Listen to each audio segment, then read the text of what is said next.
In this video, latest crypto news ulit tayo na pabalitang handang salbahin ang market ng Federal Reserve kung magpapatuloy pa ang liquidity crunch. At alamin natin kung bakit bullish ito sa crypto market kapag nagkataon. At meron bagong crypto bill na pinirmahan ni Trump na pabor sa DeFi. Hindi man natin makita ang agarang epekto pero in the long term, massive din ito sa cryptocurrency market. At kung interesado kayo sa ganitong mga content, token reviews, crypto news, anything related to crypto, make sure to subscribe and hit the notification bell. Simulan natin sa Federal Reserve. Sa exclusive interview ng Financial Times, binigyang linaw ni Boston Fed President Susan Collins sa Federal Open Market Committee na absolutely handa silang sumalo kung biglang mag-dry up ang liquidity o maging disorderly ang markets. Bagamat normal nang ina-assume ng Wall Street na may safety net ang Fed, kakaiba ang timing ng pahayag dahil kasabay ito ng sunod-sunod na sell-off sa parehong stocks at bonds. Ayon kay Collins, wala pa silang nakikitang liquidity crunch sa ngayon pero kung mangyari man, nariyan ang arsenal ng central bank para backupan ang sistema. Remember noong March meeting,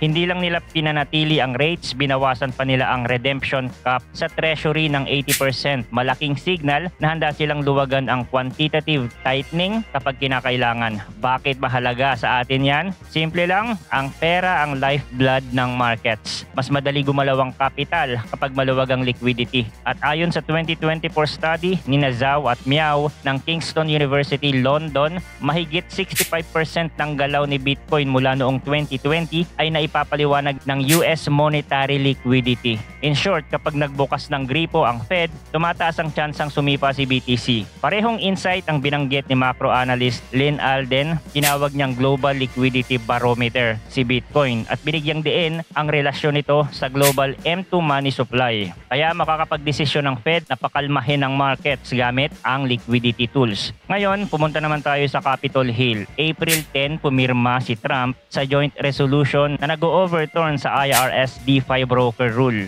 Ang dating plano ng IRS simula 2027, lahat ng DeFi protocol ay mag-report ng gross proceeds at user info parang traditional broker. Sabi ng mga critics, overkill yan. At ayon naman kay Representative Mike Carey, ito ang kauna-unahang crypto-centric na batas na lumusot sa pirma ng presidente para sa Blockchain Association CEO na si Christine Smith. Nakahinga ulit ang buong industriya kung hindi raw natigil, halos katapusan na ng US-based crypto innovation. Siyempre, ang sabi ng mga kontra dito ayon kay Representative Lloyd Doggett, loophole daw ito para sa mayayamang tax cheats pero sa dulo nanaigang pananaw na hindi pa handa ang IRS sa avalanche ng filings of privacy concerns. Practical effect, mas magaan ang regulatory runway para sa DeFi builders, mas komportable ang VCs at posibleng dumami ang institutional na papasok dahil lumiit ang compliance friction. Habang nangyayari yan, parang bumigay naman ang bond market. Noong April 11, sumipa ang 10-year treasury yield sa 4.59%, pinakamataas sa loob ng 2 buwan. Sa loob ng linggong iyon, lagpas 2% ang binagsak ng $29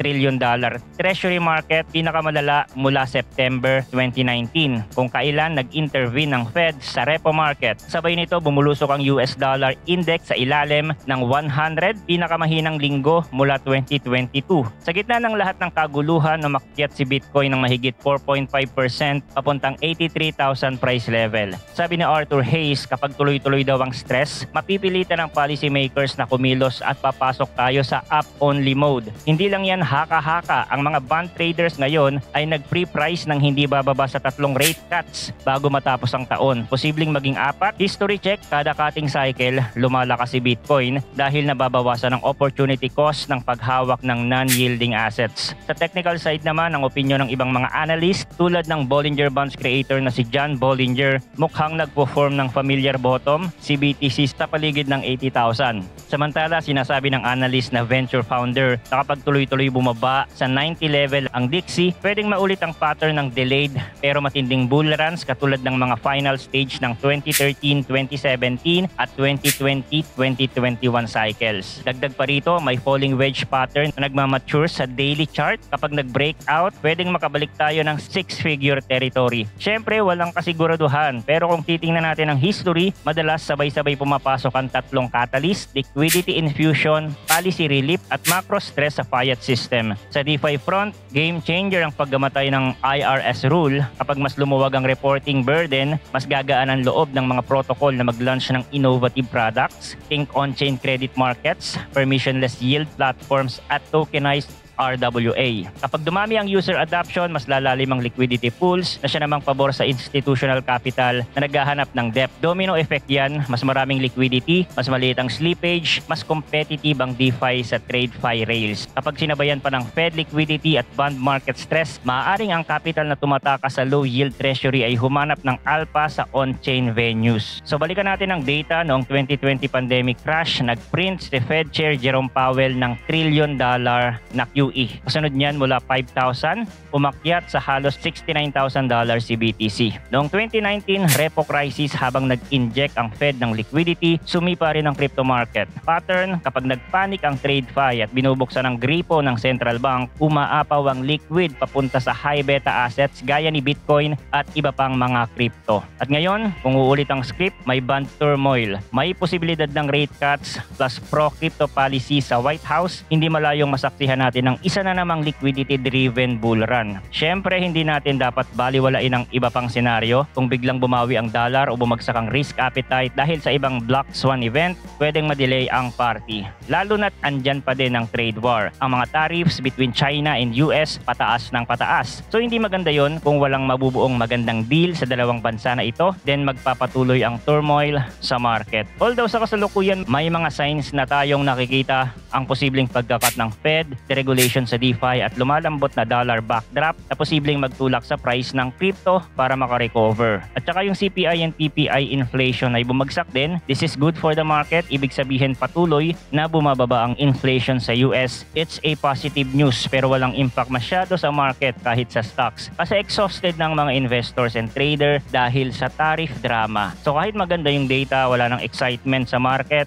kasi nababalutan pa din ng uncertainty sa nagpapatuloy na trade war. Although wala siyang immediate impact, pero makakatulong ang mga magagandang datos na yan para mas tumaas ang chance ng rate cuts. Again, sa price action ni Bitcoin sa daily, nasa downtrend channel pa din yan. At katulad ng paulit-ulit kong sinasabi, kailangan mabasag to. A good recovery above 90,000 is a sign of bullish momentum. Kasi kapag nangyari yun, mababasag niya yung wedge pattern dito. Tinatawag nila itong falling wedge. Wala namang something magical sa pattern na yon. It's just a guide. At yung posibleng rejection ay andyan pa din. That could lead to another low. Kasi sa downtrend price action, binubuo lang naman yun ng continuous lower low and lower high. At para mabasag yung trend na yon, kailangan lang magbago yung structure and make a higher low and a higher high na pwedeng mauwi sa sideways movement or a complete reversal uptrend scenario. Okay? So yun lang ang update natin for today. Thanks for watching again. Good luck and see you on the next video.